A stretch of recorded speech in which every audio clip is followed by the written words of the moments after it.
mashing some grain and jamming on tunes. We're mashing some grains, fermenting it too. Would you taste mine? Would you taste mine? We're mashing some grains and making some tunes. We're making some beer and making some tunes.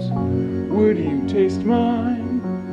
Would you taste mine? We're mashing some grains, fermenting it too. We're mashing some grains, fermenting it too. Would you taste mine? Would you taste mine? Oh, won't you taste my lager?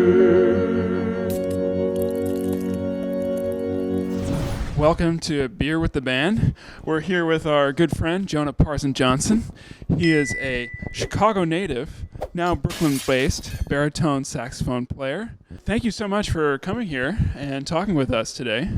Very happy to be here. Jonah is a protege of Lenny Pickett from Tower of Power and SNL, and he's played straight ahead jazz. That's what most of your training is, and you've also played in Afrobeat bands and pop bands with This Is the Kit, but your latest album is not like that. Can you tell us about your sound and how it developed? Well, I would say that, in all honesty, I'm not exactly originally trained in a straight ahead style. I mean, I grew up in Chicago, like you're saying, and I grew up around a lot of musicians who sort of identify themselves as creative musicians. One of my teachers from when I was in high school is a fantastic saxophone player named Mawata Bowden, and once I asked him to explain creative music to me, and he said that to him it meant basically that you could draw from any musical tradition in the pursuit for creative and improvisatory creations. And I've always sort of taken that as a great thing to aspire to musically, and along those lines I've always been trying to find ways to combine the musical genres I care about in new ways and create music that is exciting to me and feels completely new and different, which obviously isn't always possible, but it's something to reach for.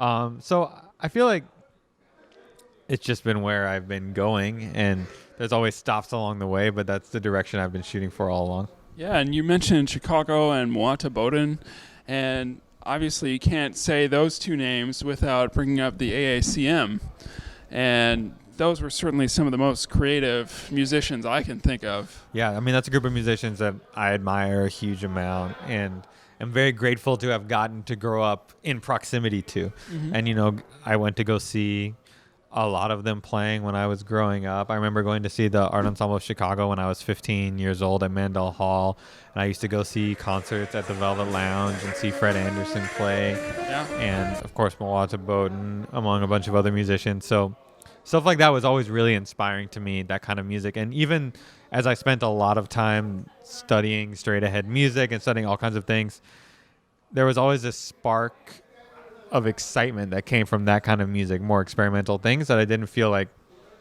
I always felt in music that was really more focused on recreating specific genres. As we're talking about creativity, your technique is quite unique as well. You use a lot of extended technique, which is quite physically and technically demanding. Can you tell us a little bit about how you started to learn those techniques and incorporate them in your music, and what different types you've learned to enjoy? Definitely. Well, I think for me that goes back to growing up in Chicago and studying with Mawata Bowden, and he really pushed me from pretty early on to explore as many different ways of making sound on a saxophone as were possible, just really pushing me to really do all those things. Because of that, I've always felt like learning to do things like circular breathing and playing multiphonics on saxophone were really important to me. And for a long time, I didn't really feel like I had a way to use them in my music. And then I had always sort of imagined trying to learn how to put together some sort of solo set. And when I did, I felt like, oh, here's a chance to try to use some of that stuff in a musical way. You know, I don't want to just do anything just because I can. Yeah. Always trying to do things because I feel like they fit. So one thing I've been doing a lot over the last few years is searching for ways to incorporate stuff that feels exciting to me without feeling gimmicky or just like a random skill. Yeah. And as it felt like it was possible to do stuff like the circular breathing or multiphonics or things like that, I started adding it in. Definitely don't want the music to be like about that. Mm-hmm. I want it to be about connecting with people and making music that people care about and making people feel something a certain way. But sometimes those things are part of making that happen. Yeah, I think you do such a great job of not making it gimmicky and about, your different style of playing, but kind of creating this space for people to live within the music. And in some ways, it's very meditative as well. Awesome. And, in addition, you're also playing by yourself with pretty much just a saxophone and some electronics. It has to feel pretty exposed, too, when you're up there all alone. Yeah, I mean, in a way, it feels very exposed, but also I feel like the main reason I started doing it, the thing that really pushed me to go for it and play by myself, was that I really wanted to feel more connected to the audience. Mm. And I always felt like I always tell the same story that when I first moved to New York, I would go see shows with like my hero musicians, and the same thing always happened. You're sitting in the audience, and the band walks on stage, and everyone's shuffling their music and getting ready. And then, like, they're about to start playing, and one of the horn players turns around and says something, and then everyone in the band, like, laughs for a second. And I always thought in the audience, like, what are you guys laughing about? You felt left out. I wanna be part of it too. And then I always felt like it sort of made this thing where it was like there's the band team and the audience team, and it was always like band versus audience. So one thing that I wanted to do, one thing that made me want to play solo, was trying to create a situation where the audience was really in on everything. Mm. And so in that way, it does feel more exposed, but only to the degree that I'm trying to conceal something from the audience. When I sort of let go and sort of think of it like everything about my performance is going to be open to them, then in a way it feels less exposed and more relaxed. Oh, look who we have here. Hey guys. It's legendary homebrewer, Stephen Lane. Thanks for having me tonight. What do you have there? So this is one of my latest beers. I'm calling it Seventh Stage Buddha. It's roasted persimmons in a Belgian blonde ale. I get the name. It's the Fuyu persimmons that the Korean kind. They recognize 7 stages of ripeness in the fruit.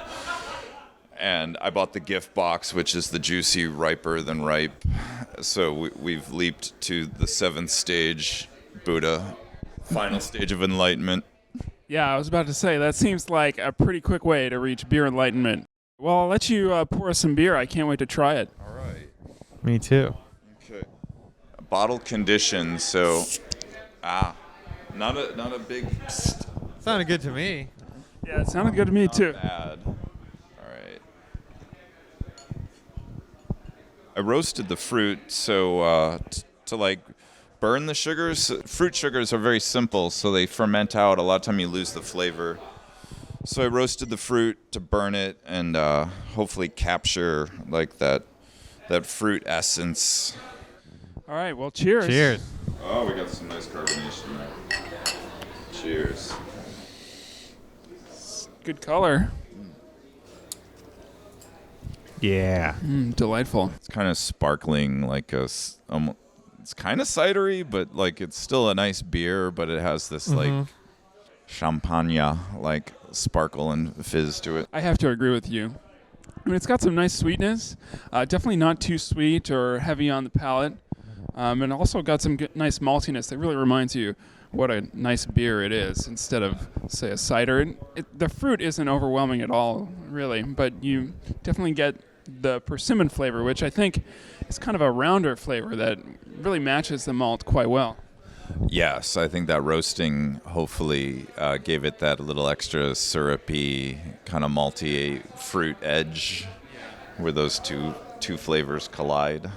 Well, I couldn't think of a better pairing for Jonah's music.